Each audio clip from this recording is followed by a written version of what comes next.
Bien-aimés, bonsoir. Vous êtes en direct sur la chaîne de télévision Oligo TV dans l'émission Un nom, une vision, première chaîne de télévision chrétienne évangélique. Nous sommes sur le plateau que vous avez l'habitude de suivre en direct. Aujourd'hui, nous recevons deux ministres de l'Éternel, le prophète Doumbia et l'évangéliste Lopez, qui vont nous parler de tout ce qui est ministère, de tout ce qui est vocation, de tout ce qui est vision. Nous prions de suivre attentivement ces hommes de Dieu parce que vous allez être puissamment bénis. Bonsoir, pasteur.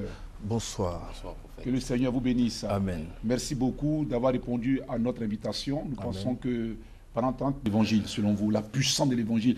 Beaucoup de chrétiens, on a tendance à entendre dans les églises l'onction, la puissance de Dieu, la puissance de l'évangile. Oui. Expliquez-nous un peu, qu'est-ce que la puissance de l'évangile? Ok. On ne peut pas parler...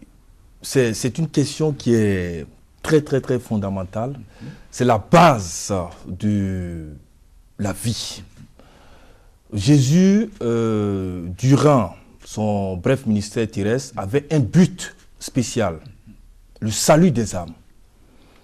Et quand nous venons toujours à l'origine, dans la Genèse, parce que c'est un livre qui nous explique les choses à venir, nous voyons que Dieu allait mettre les hommes dans un délice, le jardin d'Éden. Ils étaient sous l'onction, sous la gloire de Dieu, ils étaient sous la puissance de Dieu. Il n'y avait pas encore l'existence du péché, jusqu'à ce qu'il y ait désobéissance de Adam et Ève. Et quand il y a eu désobéissance, une pensée a été sémée, un acte a été posé, alors il y a eu répercussion sur des générations et des générations. Il y a eu la malédiction de Dieu. Donc la malédiction qui a été prononcée sur Adam et Ève n'était pas du fait que Dieu est mauvais. Non, Dieu n'est pas mauvais. Dieu sait ce qu'il fait, mais il agit par principe. Dieu n'agit pas par des méthodes. C'est pour dire qu'il est important d'obéir à la parole de Dieu. Donc le fait qu'ils ont désobéi, ça a porté la malédiction sur leur vie. Alors Dieu, en tant que Père, a un amour profond pour ses enfants, va prendre la forme humaine pour descendre dans le but de sauver l'humanité. C'est pourquoi la Bible dit dans Jean 3, verset 16, que car Dieu a tant aimé le monde qu'il a donné son Fils, afin que quiconque croit en lui ne périsse point, mais qu'il ait la vie éternelle. Donc le Fils de Dieu est devenu Fils de l'homme, pour que les fils des hommes deviennent des fils de Dieu. C'est pour dire que la gloire que l'homme avait perdue dans le jardin d'Éden, et qui a été suivi par la malédiction, Dieu vient avec un plan de rachat. Donc il vient avec un amour.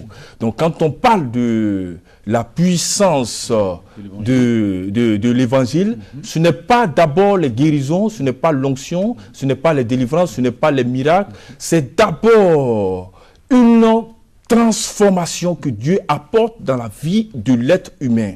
Parce que Jésus crucifié, Jésus ressuscité est la victoire sur le péché, la victoire sur l'échec d'Adam et Ève et la résurrection. Donc, le fait que Jésus soit ressuscité est une victoire pour le salut de l'homme. C'est-à-dire que l'homme qui au préalable ne pouvait pas s'approcher de Dieu, pourra maintenant s'approcher de Dieu avec grâce par le sang de Jésus et entrer dans une autre dimension où Dieu pourra le regarder d'un regard favorable.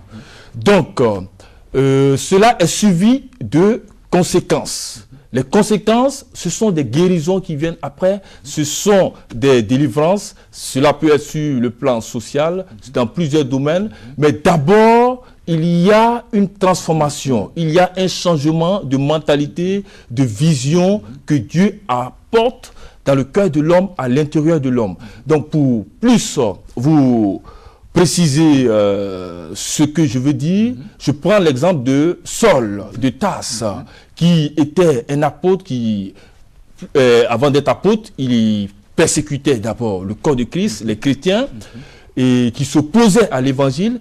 Mais regardez sur le chemin de Damas, comment cet homme sera bouleversé par la puissance de Jésus et Dieu va se révéler à lui et regarder le changement radical de Paul. Donc et c'est ce qu'on appelle de Saul de Tarse. De Saul de Tarse, bien sûr. Il est devenu l'apôtre Paul, justement, que nous tous on a connu au travers des épîtres. Justement. Donc pour résumer ce que vous dites, oui, c'est que la puissance de l'évangile, oui, ce n'est pas premièrement la guérison, ce n'est pas premièrement... Ça, ce sont les conséquences. Ce sont les conséquences. C'est-à-dire, la puissance de l'évangile, c'est d'abord la transformation de l'homme intérieur. La prise de conscience, oui. Prendre conscience de la véracité de la parole de Dieu, justement, et puis se soumettre à cette parole-là, vivre selon cette parole, et les conséquences, c'est ce qu'on appelle les bénédictions. Comme justement, vous le dites, justement. Les miracles, tout ce qui est guérison. Justement. Je pense qu'on a quand même saisi profondément votre pensée, oui. Et je pense que tous ceux qui nous regardent ont quand même compris ce que vous dites, oui. ou du moins ce que vous avez dit, parce qu'il y avait quand même un peu de confusion, hein, évangéliste, oui. Un peu de confusion, parce que dans le corps de Christ, on a tendance à croire que la puissance de l'évangile, oui. C'est d'abord les miracles, c'est d'abord la guérison, et puis on oublie l'essentiel. L'essentiel. Si vous permettez, oui, oui. Je voulais donner un exemple encore plus précis.